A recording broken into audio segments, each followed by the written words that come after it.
Hello and welcome to this Electrical Science and Principles video. In this video we're going to continue considering the subject of power. Now in the previous two videos on this subject we've uncovered two formulae.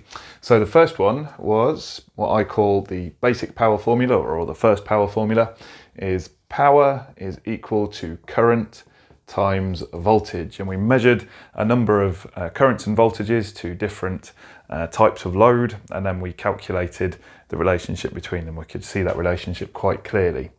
We then went on to figure out what the second power formula is, so that's power formula number 2, which, if you'll remember, was P equals I squared multiplied by R, and we found that by using the basic power formula in conjunction with Ohm's law, we got to our second power formula, and we've already discussed the usefulness of these two formulas to us as electricians.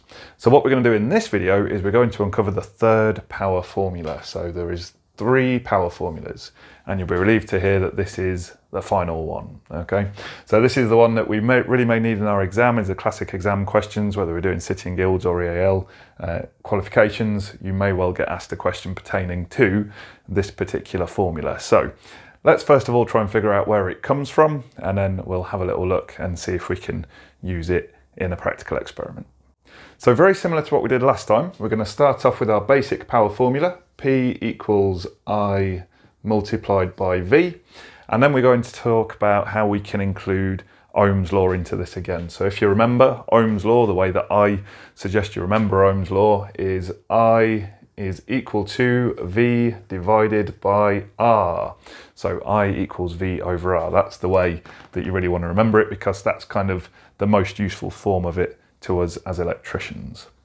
Now hopefully if you watched the previous video in this series, you'll remember the importance of this symbol here, this equals symbol. Now again, as I said in the previous video, we've kind of, through the use of calculators, come to view that symbol, that button on the calculator, as meaning give me the answer. Work this out for me. However, this symbol actually has its own power, because it means is the same as, is equal to, or is the same as. So what we see from this is that actually current is the same as voltage divided by resistance. Well, how does that help us out in the context of power?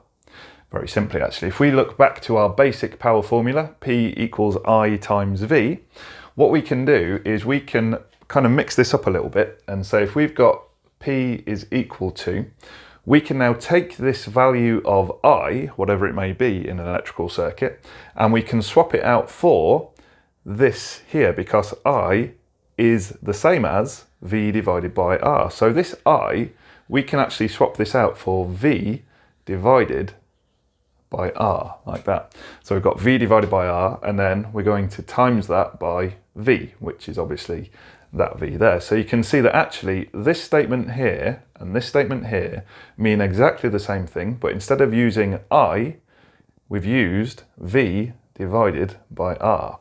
Now this obviously looks a little bit messy, so what we want to do is say that power is equal to V times V, and of course V times V is V squared divided by R. And there it is in all its glory. That is our third power formula. P is equal to V squared over R. So let's put that into our list of power formulae. P is equal to V squared over R, like that. And there they are, the 3 power formulae that you will need to remember for your exams. Of course, that's very important, and we've already seen the importance of these two in kind of real life electrical stuff. So what we're interested in now is having a little look at kind of proving that this is at least relatively true. The values won't be exact, as we've seen. There's tolerances in manufacturing equipment, there's tolerances in measuring equipment, there's all kinds of things that cause this to perhaps not be quite perfect. But let's think back to some of the numbers that we found in previous videos, and then we'll use those in order to calculate and see if this is anywhere near accurate. So let's cut to that previous footage now. Now the second load we've got connected up is a 2 kilowatt heater. So again, a purely resistive load, and it has a value of 2000 watts. So let's measure the voltage and the current again. We'll record those values, and then we'll have a look at how they relate to each other in a moment. So we'll measure once again across the line and the neutral, and we will power the circuit up and turn the load on. And you can see there we're getting 242, where are we at there? 243.1 volts. Now that's settled down. So 243.1 volts is the value that we'll use. So what I've done now is I've had this heater plugged in for a few minutes and it's got really quite toasty now, so it's dissipating a lot of heat. That's why I've removed the mega instrument from leaning against it. I didn't want to damage my tester. What I'm now going to do is disconnect this from the supply, and then we're going to measure the resistance of this now that it's got a little bit hotter. So let's see what's happened with the value. So I'll unplug this. So that is now starting to cool down. So we'll measure this nice and quickly so we get as accurate a result as we can. So once again, we're going to measure the resistance of the heating element by just connecting across the line and neutral of the pins there. And we'll let the tester do its thing. And you can see there that it's coming out at 27.05 ohms. And you can see there actually what's happening is that we'll probably start to drop down a little bit now as it gets cooler. So we can assume that when that was hot, it was at least 27.05 ohms. So what we're going to do is we're going to now take that value back up to the classroom and we're going to do the calculation that we need to figure out if we've got this a little bit more accurate now. So in the first little bit of footage we looked at when we were gathering information about voltage and current for the 2 kilowatt heater, so that's the 2000 watt heater, we saw that the power for that heater was equal to 2000 watts. Again, bearing in mind with manufacturer's tolerances and other variations that that value might not be exactly accurate. And we also saw that the voltage for that particular load when we measured that was 243.1 volts, 243.1 volts. And then when we measured the resistance of the heater, and if you remember, we measured it when the resistance of the heater was slightly increased because the heater had been running for a while and was hot, we saw that the resistance of that heater was 27.05 ohms. So 27.05 ohms. So what we're doing here, we already know the values, so we're not being asked to do a calculation here, but we're just going to kind of verify and see if these values are anywhere near accurate. So we know now, according to this third power formula, that P is equal to V squared divided by R. P is equal to V squared over R. So let's put our numbers in here. 243.1 volts divided by, bearing in mind that we're going to square that top number, so that's very important. And then we're going to divide that by the resistance, which is 27.05. So 243.1 squared divided by 27.05. So we'll put that into the calculator. And of course on the Casio FX85 GT Plus, you've got this beautiful fraction button that I do love to use. 243.1 squared. And then we're going to divide that by 27.05.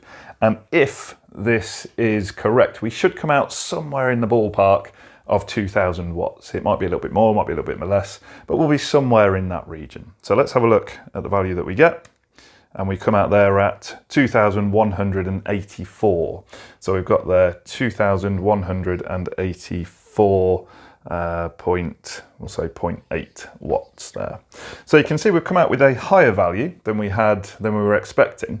But what we've got to bear in mind when we do this calculation is that if there is any kind of variance within the voltage measurement, so maybe if the instrument hasn't been calibrated for a while, or maybe we read when there was a small surge in the voltage or something like that, because we're squaring that number, any kind of inaccuracy within that value will kind of be amplified and made bigger by the fact that we're squaring it, which may be part of the reason why this value hasn't come out exactly right. So key things just to take away from this video, obviously our third power formula, P equals V squared over R, that's very, very important. We need to commit all three of these formulae to memory because we might be asked those in an exam situation, we might be asked questions about them. We may be given values to calculate with, as we've demonstrated here, or we may simply be asked to identify which one is the correct formula. So you may be represented with something that's given P equals V over R squared or something like that. P equals V over R squared. You might be given multiple choices with one correct answer and several incorrect answers. So it's important that we have these committed in our memory so that we can identify the correct formula and use it to perform calculations as well. So there we have it. That's our 3 power formulae we've established now. In future videos, we'll go on to actually explain and prove that these values are correct, that these formulas are all true, and that actually they all relate to each other quite beautifully, and we'll kind of see some evidence for that in a future video. It's quite a lovely thing to look at. And we'll also take this a step further and start to discuss energy, because again, that's something that's very, very important in electrical circles, and also one of the areas where we stray away from the SI system of weights and measures. So that's an interesting thought to look forward to. I think it is anyway. All that remains in this video is to say thank you very much for watching.